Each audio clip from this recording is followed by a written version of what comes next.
Before I hand you back to Ronnie, the last thing, when you said that thing about the powerful capitalist countries said about socialism, there's no way we're going to allow that, right? Right. And I agree with that. I always used to use the example of Cuba surrounded by capitalism, right? And you know, you go, well, Cuba wasn't so great. Well, how could it be, as it were? Exactly. Now, yeah, that is exactly what has happened, to put my animal rights cap on, with animal welfare and animal rights. The animal welfare corporations and the movement strangled animal rights at birth when it became a potential issue in the 1990s, when you had Tom Reagan, you know, leading the march on Washington and this kind of stuff, 50,000 people, very rights-based. And then within 6 years, that had all gone, and it was back to the usual cruelty and all that kind of stuff. To the extent now we've got a movement, a vegan movement now, which thinks it's a militant version of the RSPCA. So much so that it's actually complaining about the RSPCA because it thinks it's got something to do with each other. Whereas the RSPCA has got nothing to do with veganism or animal rights. But that same process that you described in the bigger picture happened in our movement too. It's interesting that Cuba has got an excellent healthcare system despite all the pressures on Cuba. They've still managed to maintain that.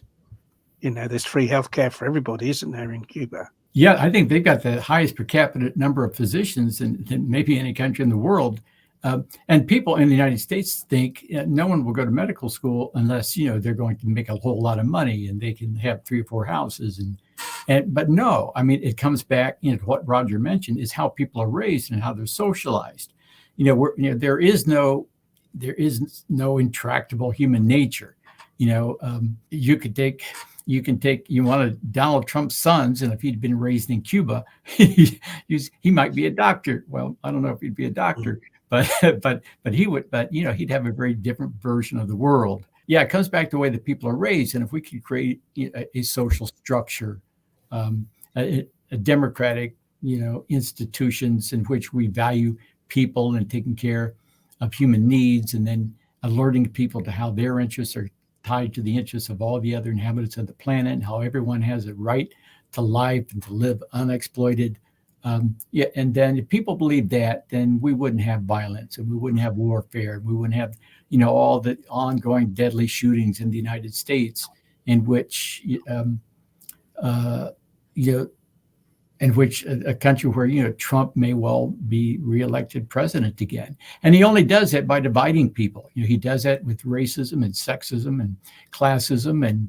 And he's got the backing of right-wing evangelicals and Christian nationalists. And they're not friends to animals or animal issues. Hey, right? David, I thought the trouble in the States in terms of schools was the drag queens telling stories to children, not people going in there with guns.